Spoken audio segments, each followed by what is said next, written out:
All right. So I am here with Milishia Gosha. That's how you pronounce your last name. Gosha, Oh, Gosha. Gosha. Okay. Milishia Gosha. Welcome home. Thank Welcome you. home. I thought it was important to bring you on and just learn more about you because you were a long time FREER artist back when in the Dodge and Crow days, in the early Dodge and Crow days. um, Even before I came along, you were around. So I thought it was really important for the audience to, get to know who you are and what you're about and, what you're trying to do moving forward, what you got going on. So that's why I wanted to have you here tonight. Okay, thanks. First, you were recently released after serving how long have you been down?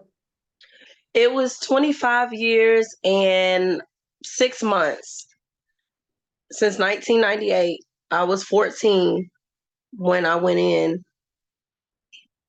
And how long have you been out? I've been out, today makes 2 months. Hmm.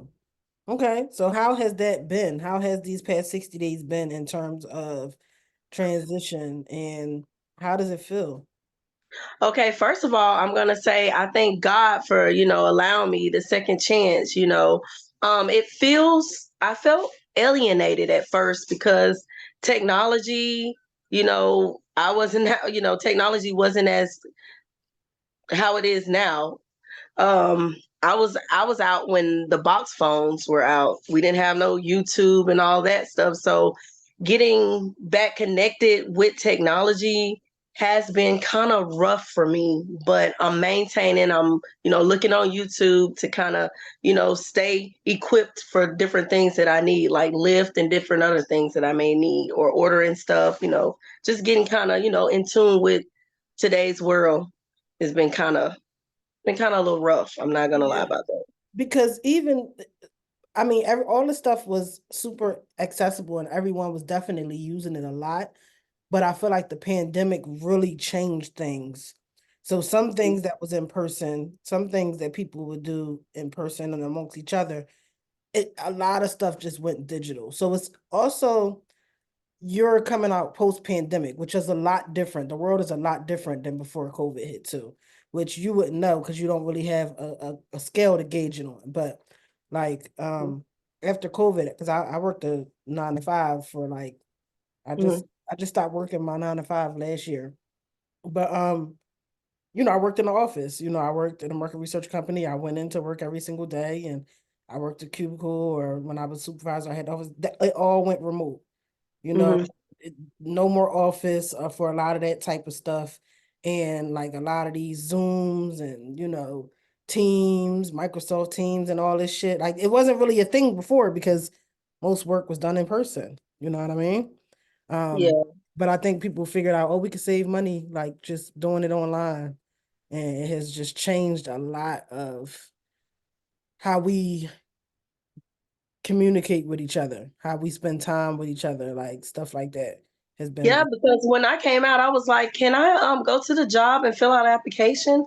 Some yeah. jobs, like it's like really obsolete now. Like the job that I have now, it's a second chance job. That's the only way I was able to fill out an application. I still had to go online, still and complete the onboarding application as well, but they worked with me and it was kind of, they were like, yeah, we do this because we understand some of y'all. And I was like, thank God, because the other jobs are they're not doing that. And it's really, really, really difficult navigating inside of, the application uh,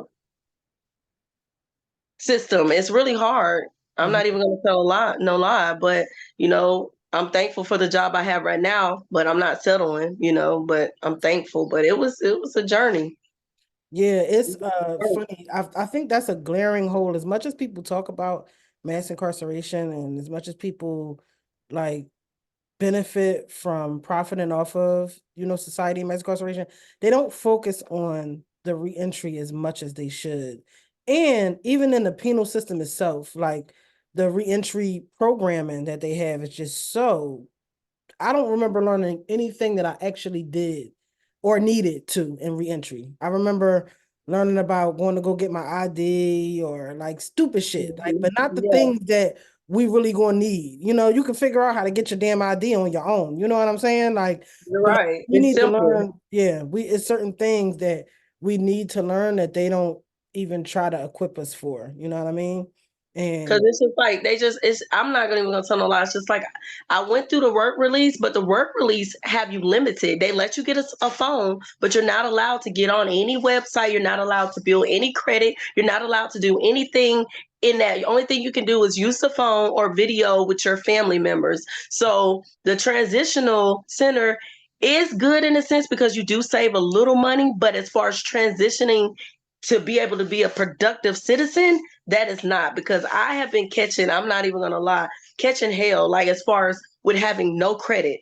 Like if I was able to be at the transitional center and build credit, then it would have been easy for me to go apply for an apartment or to get a car. You have to buy a cash car if you don't have that. And not just that, they don't allow you to get your license like they used to years ago. They provide a car while you're at the work release and you can take the test in their vehicle. So then you have to find somebody. It's just a lot of stuff that I think, like you said, it's a loophole with that. They need to do a better reentering program, or somebody need to, if I have to, once I get my life together, I think that's something that needs to be, addressed in some shape, form, or fashion. absolutely, it puts us at a weakness. But here's the thing: when you catch up to that, which is not, it is hard in the moment, but when you look back, you're gonna say, okay, that wasn't, I could do it. I'm capable. But when we come out, we have a sense of like critical thinking skills, I want to say, that I don't attribute to the general public. And I think that it comes from like just being inside, everything is just so creative. You gotta have ingenuity to do everything. And then when you're doing your leisure stuff, it's like a puzzle, or you're playing cards, or it's all kinds of things that we just use our brain all the time. And Mhm. when people are out here, what I've noticed now that I'm acclimated, pretty much fully, I still have little certain shit that I'm institutionalized with, but it's very small portion of my life. Mhm. I realize how people just don't critically think. They so used to having Google at their disposal, or they're so used to Mhm. having, YouTube or whatever it is where they get their information. They're used to getting fed just information. Somebody could just tell them something, no research, no nothing. They just gonna believe it, kind of thing. And Mhm. it puts you at an advantage once you get past the initial transitional hump. You understand what I'm saying? Yes. Because you have a certain level of critical thinking skills that are not being exercised out here by people who never, especially this Generation Z, who's been raised by the internet. They whole lives, they don't know what it's like to not have internet. Their Mhm. brains work a completely different way than yours. And you'll see that benefiting you once you get past this transitional stage. Yeah, and I feel like I'm moving forward a little bit. Like I'm trying to get a car, me and my friend, like I'm trying to get, once you get the transportation, you can go out and look for more things and you can maneuver more.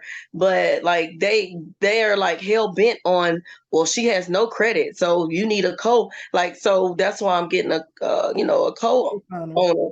Yeah, signer. And it's like, wow, I'm willing to put down what some of the people have donated to me, put down for the car, and y'all still like, oh no, we might.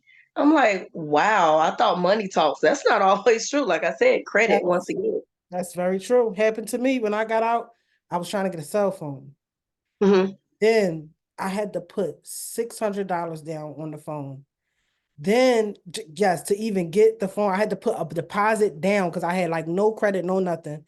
And when me and my wife, because we got together, Rhaenyra came home, was building our life, whatever, and we Hmm. went to try to get a car. We didn't have no credit, but we both was former drug dealers. So we from the cash rules, everything around me. You know what I'm saying? We coming with the money. They like, oh, we need to see something more. We need pay stubs, we need this, we need that. We Yes. got the money. Like, what the fuck? That's what I was going through. I'm like, what? And it was unheard of for someone to ask.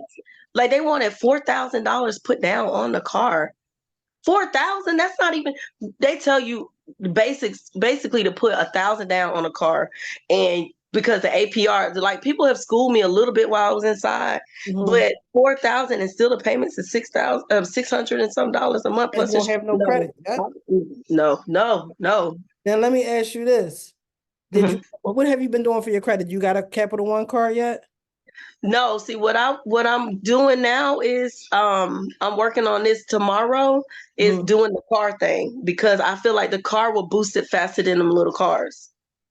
Mm, I don't think so. I You mean, don't think so? I don't because I wound up getting a car and I don't feel like it did much for my credit or it's like the same as like bills. Like it don't really when you get the credit one, no, not Credit One, Capital One. Because Okay. Capital One is very open. They'll give you a $300 limit or whatever. And then if you just keep paying, you use 33%. You don't use no more than 33% of your limit. And then you just keep paying your shit on time, overpaying, you know what I mean? Blah, blah, blah. Your credit score jump up, jump up, jump up. Really easy. Okay, well, I'm gonna do that then. I was gonna do it with my Yes. bank. My bank had a card, but it was just so much going through getting it. They didn't send it in time. Then they sent another one. So I was just like, But let me tell you what Capital One did to me. So they give me the credit card. I mhm. I start, boom, boom, making my payments, doing it perfect. 33%, using 33%, overpaying on my balance, on time, blah, blah, blah. I get to about 769 credit score. Fabulous. Mhm. I'm about to go get another car, and they fucking Capital One cut me off. Cancel my card. So I said, what the fuck? I said, why would y'all do that? I look into it. They said they cut my card off because I had a criminal record. I said, how I been had a criminal record when y'all gave it to me? The closing of the accounts. Now this was some years later. They didn't do it till like 3 years, 4 years later. Then they turned around and did it to my wife too. Both of us kicked us both off of the shit. And the closing of the accounts hurt my credit because the things that hurt your credit is the amount of cards you have, the amount of that you have. Every time you open an account, when they do that hard inquiry, it hits your credit. If your card get closed, that's also a hit to your credit. And if your balances are, way too high and, all that other shit, payments late, blah, blah, blah. So when the accounts closed, it fucked up my credit. But thank God I was able to go through Credit One and So get I some. need to. So who do I need to go through? Since I don't need to go through that, I just need to go through my bank then. You could go through your bank, but I will say Capital One, they'll give you it straight off the rip, and you won't have to deal with that, hopefully ever. But they'll give you time to build your credit. They gave us like Okay. 3 years. By the time they cut me off, I was at almost 770. So I didn't really AP was hurt it, did it? right, not hurt because it was so good. So even if it dropped, you know what I mean, 17 points or whatever, I still was good. You know what I'm saying? Because I Okay. did, but I was pissed. I was pissed, pissed, pissed, pissed, pissed. I couldn't believe it. Um, But so yeah, I would go through Capital One first, but just Mhm. if that happened, don't be surprised, like later on down the line. And then, like you said, go through your bank is probably a good one. And Credit One is also a good one. They I'm know, gonna do credit one. They said somebody told me, oh, it's another name, help. Something about help. hmm, I don't know them. Something help. Self-help. Self or something that's called self-help or help. It's a self-credit. Oh, That's what it's called. okay. It- They'll build, it'll build too. So I need to get into that and just put some money to the side while I have room to wiggle, because life, like they say, life can come, life changes. So put some and just put that just for strictly for credit. Yeah, what I did was I didn't at first is when I made my purchases, it would be a purchase I would make in cash. So I have the cash, I want to make it in cash, but instead of making it in cash, I would just use the credit card and boom, I would just pay it right then. Pay it right. You understand what I'm saying? Like Yeah. I would so anything if I was going to spend $124 cash, I would put it on my credit card and then boom, I would just take that money and make my payments and keep it down. You know what I'm saying? That's Um, what I'm gonna do. I'm just gonna go ahead and get the card. I'm gonna get the card sent to me and yeah. go ahead and do it. But I want a card where I can pick it. Some cards they give you where you can get it straight from like that same day, Mm-hmm. where they don't send it through the mail. That's what I'd rather deal with because waiting on the mail and all that, I don't really. Then maybe And then you I've been the moving bank. and stuff. Huh? Then maybe go through the bank. We might be able Yeah, to. but that bank, Bank of America, don't give you a card and mail it. So I'm gonna try this other bank I have. I just opened up a bank account about a month ago. I haven't put any money into that account, but I'm gonna put like keep money in different accounts. Hmm. I'm gonna try to do that so I can use that for credit. It's called Delta Community Okay. Bank. I don't know. I'm just trying to get myself leveled. Yeah, well, That's you're doing a good job right now. You know what I mean? Tell the people about your GoFundMe that you have out before we get too deep into things. okay. I have a GoFundMe.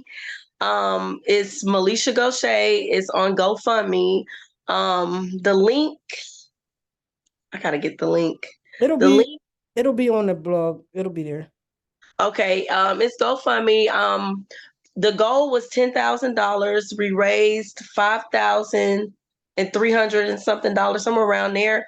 Um, And what was and I it for? that is for to help me with cars, clothes, a place to stay because I am living with different people. I haven't got my own place yet. So it'll solidify that as well, me being able to put down for a down payment deposit and they give you a rent for the month. I think you have to pay for the month and then put the deposit down. So that would help with that as well. And just kind of help me kind of stay leveled. I'm working, but they don't pay us that much, especially coming out. So especially living in Atlanta as well is higher cost. So I'm just trying to get grounded. So that would help if y'all can donate anything as little as $5, $10. I will be thankful and grateful for that.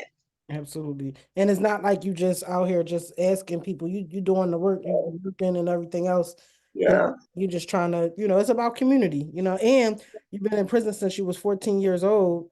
So how did you even survive that type of bid? I guess is what somebody who never experienced that will wonder. Well, what I did was I focused on like educating myself. Like I stayed busy. Yeah, I kind of got in trouble here and there. That was the youth part, the little rebellious part. But overall, I stayed educating myself, taking cosmetology. I have my master cosmetology license, which I'm trying to get it reinstated due to the fact anytime you get a license in the custody incarceration, you still have to come out here and they'll give you like a probation time on it in society. So right now on the 11th, no, on the 12th, which is tomorrow, I go before the board in the state of Georgia of cosmetology of barber, and I go in front of them and they'll write again a contract and I'll get it sometime maybe the end of this month and I have to sign the contract about me being on parole and they'll allow me to still have the license but it's with stipulations. So right now I'm waiting on that. That will help me as far as career wise. But I educated myself. I did cosmetology. I did electrical. I have OJT training in that. I'm forklift certified. Power pallet jack certified. It's about, I have all of, a lot of certifications, but it's about the jobs hiring you. So I'm equipped. That's how I did it. I just maintained, just studying, just feeding myself like a sponge with as much knowledge as I could get. And I stayed busy just studying all the time, reading stuff. I didn't want to be, behind mentally as well, Mhm. being behind in time. But, I just did that to maintain and just stay, you know, in tune with my higher power. That's how I maintain. It was rough. I had to learn how to, be a woman. I had to learn through other people that were lost. Like they didn't even halfway keep their hygiene up. I had to learn through them because I didn't have, my mom wasn't really there. She was still young, struggling with her, other six kids because she had seven. So, I had to learn, ask people, how do I keep my hygiene and how do I do that? So it was a struggle, you Mhm. know, inside learning from other people that were lost, or going through their own demons and battles of incarceration and them trying to help me stay focused, you Right. know. And I give thanks to some of the correctional officers because they took time to help raise me and give me like certain principles that I live by now. So it wasn't all that bad. I don't look down or look, how would I say, I have animosity about me being locked up and them being officers and stuff. I'm thankful because some of them actually cared and took the time out to help me grow. Absolutely. I ain't gonna lie, I was an electrician for 6 years and I learned nothing. I didn't learn the theory. I Uh-huh. knew how to do, like, I could probably still change a outlet. The outlet? Oh, I Yeah. love the outlets. Yeah, I could probably still do that. I could probably wire the lights.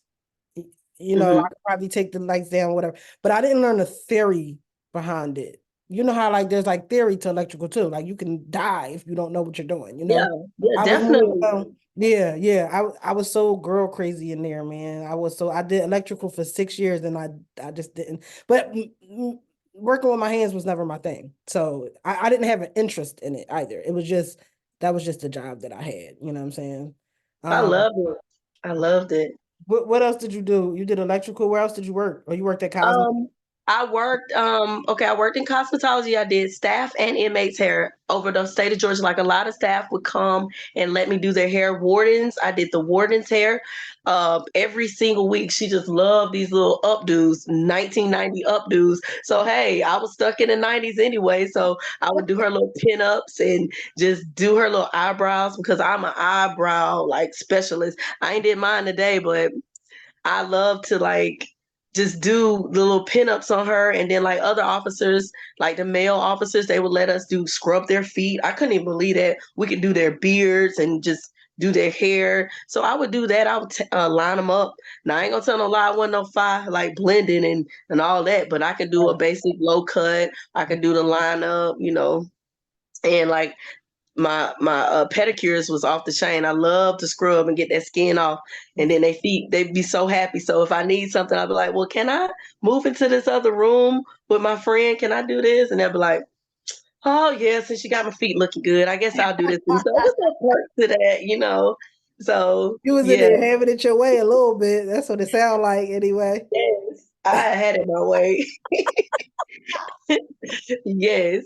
So I did that. I also I worked year my last year and a half. It was spaced out because in 2019, okay, they started a program in Georgia. Like Georgia doesn't pay any inmates to work. Not even a cent, not even 5 cents, nothing. You just work. You just work. So That's long story short, they brought this packaging where your family can order you clothes and food and stuff like that. It's Union Supply, that's the name of it, but we call it the Red Barn because it was on the premises of the prison, but it was a barn that they renovated and made it into a warehouse. So they picked 40 females all over the state of Georgia. You could apply for it, and you come to that prison, which was Lee Arrendale State Prison. It was a former men's prison, but they, made it a woman facility. And anyway, you go there and it's 40 women and you get paid. You start off at $7.25. You start off with $7.25, and after that, you work your way up and get like 50 cent raises as you do 400 hours or whatever. So I was one of the ones, and they didn't really like lifers working out there, but I was persistent. I was like, listen, I don't have the help like that. My people are not financially, stable or able to help me. I need to be able to, supply my basic needs for commissary and stuff. And I don't want to do things that some people do in prison to have commissary. So I want to work for it. And this is after doing 20 years in prison. I had to hustle washing clothes or ironing. I had to hustle, and I just like, I want to do it the right way. I want to, now that we have the opportunity. So lo and behold, they let me work, and I worked myself all the way up to $10 an hour. But you have to pay for fees and stuff. So technically, it was $10 an hour, but with give and take, room and board, and victim impact, you had to pay for victim impact. So it rounded out to like $7.10 an hour, which is still good for being incarcerated. that's excellent for being in car. That's beyond excellent shit. Yes. Yeah. So I was 52 able to, cent is max in PA. 50 if you make what? 52 cent, you are fucking getting money, bitch. Like What? 52 So cent. listen. So they had it where they have a savings account that comes like a portion of your check goes into save. So you'll get like rough. Okay, let me tell you. So when I got up to $10 an hour, so I would get $600 on my books, and then 300 would go into savings. Like. 250, 300, So I would just buy me some phone minutes. Oh, I was just living it nice, comfortable because I didn't know when I was getting out. So I was like, well, mentally, let me at least be comfortable with everything I need and, and want inside and be legit and, not doing anything illegal. Let me be able to live comfortable and have 2 lockers full of stuff, eat whatever I want, and just wait it out until the parole board and God allowed me to get out. And I did that.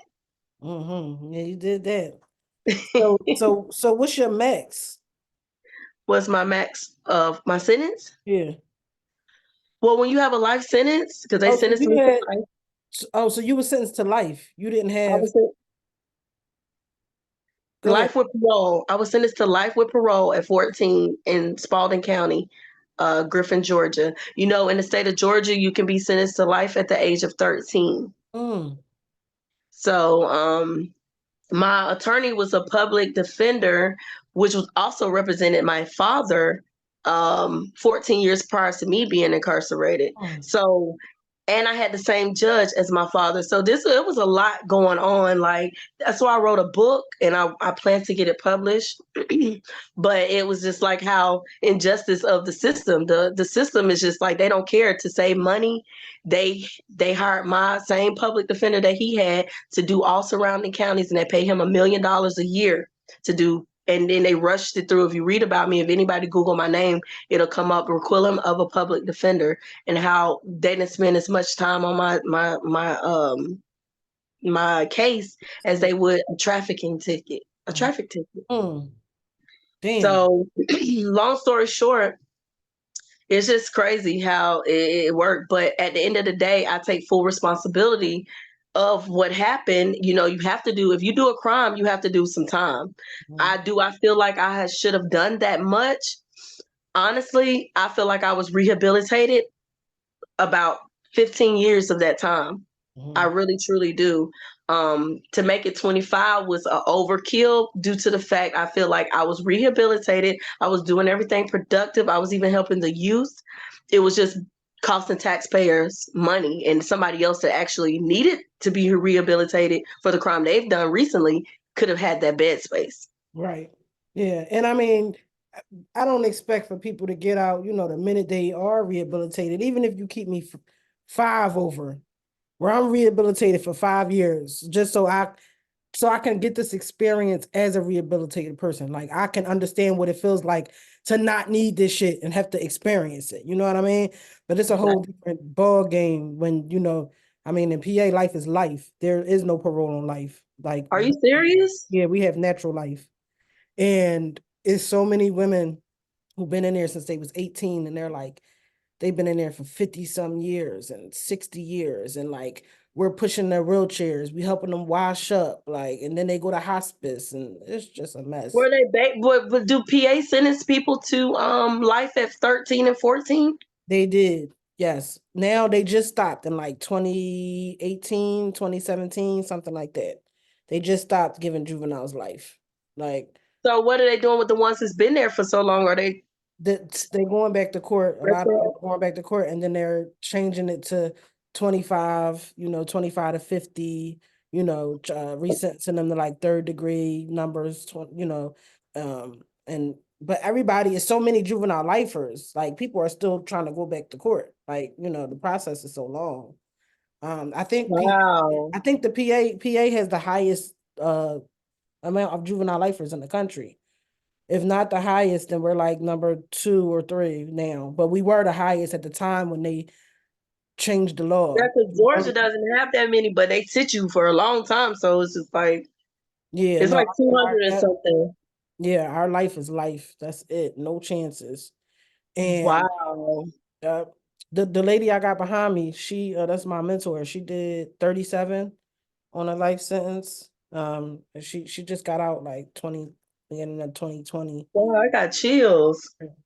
Yeah, she one of our artists, but it's so sad and so crazy, especially like a lot of the women crimes typically are most of the lifers are women who probably majority of them probably was with a man when they did something, like Mhm. a man killed somebody and jumped in their car and then they pulled off, you know what I mean? And maybe they didn't tell, or maybe they didn't know what to tell. Maybe they honestly didn't know what was going on, whatever. But because they chose not to cooperate, they get a life sentence. You know what I'm saying? Like it's just That's ugly. just Yeah, inhumane. That's crazy. it really is. It really is. Which is why I always, at least every night when I laid there, I knew I did what the fuck I was there for. You know what I mean? Like I wasn't sitting there for nobody else shit. I did it, because that is a horrible feeling.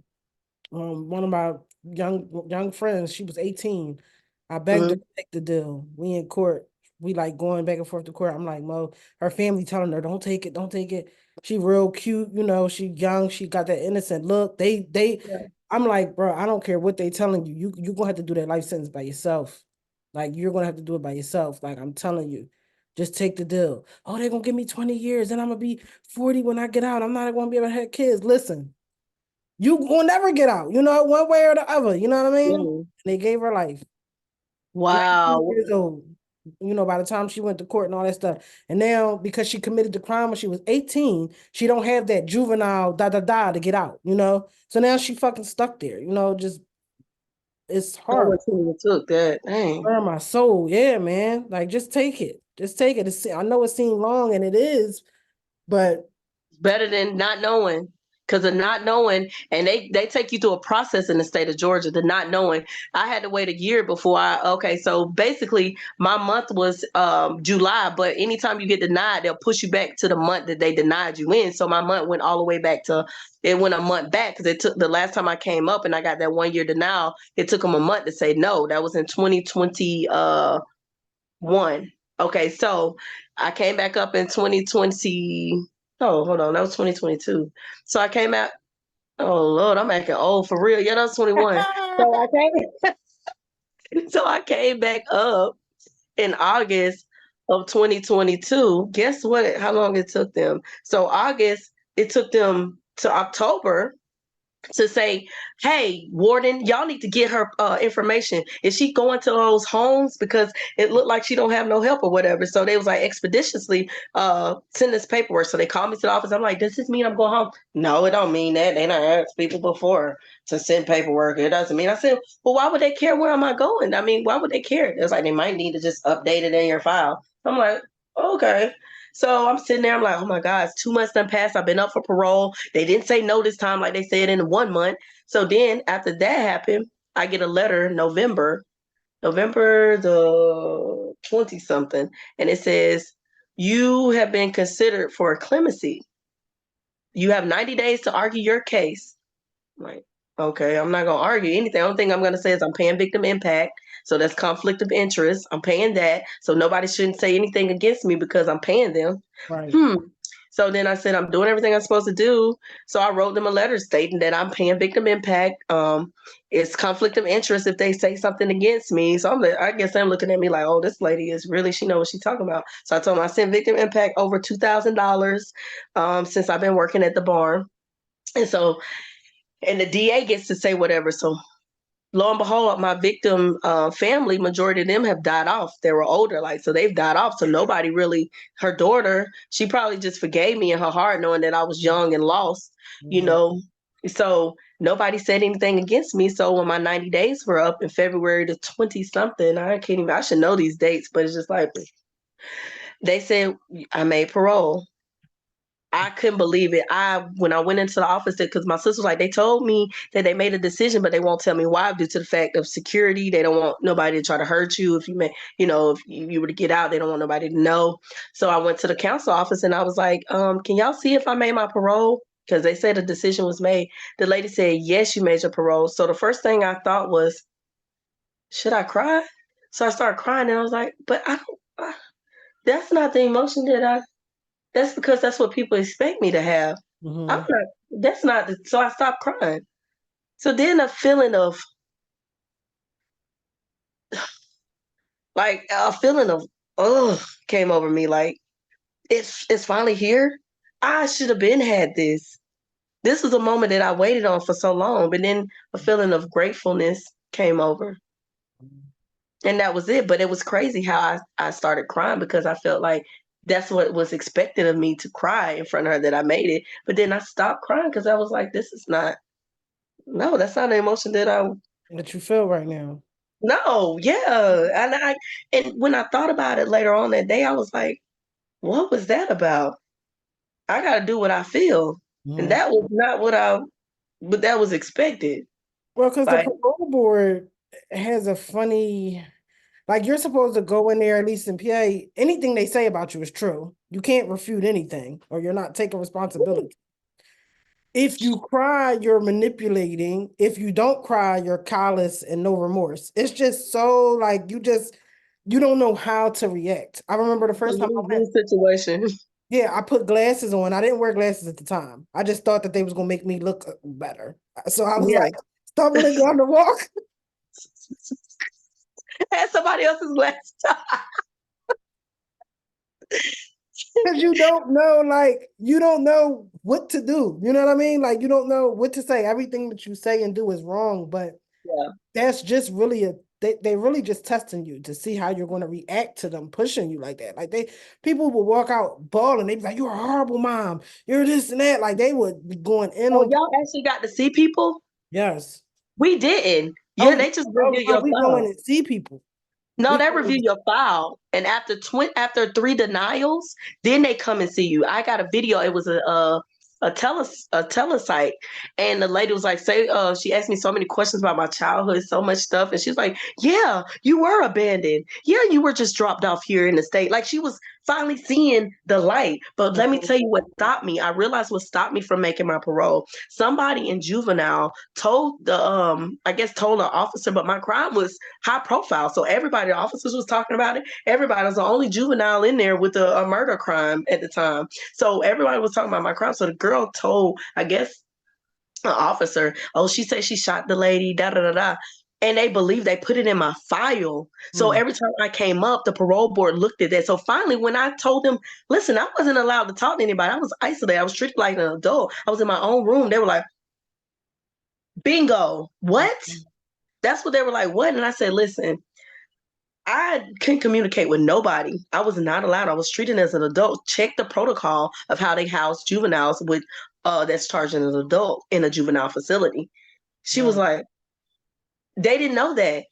And so after that interview, she gave me a couple minutes to talk to the parole board. And I told them, listen, I'm not that same young hot tempered, not thinking, not reaching out to the resources that I should have when it happened. My crime, it wasn't just a crime that I just did. If I really tell the depths of it, people will really understand. Like, well, I would have did the same thing.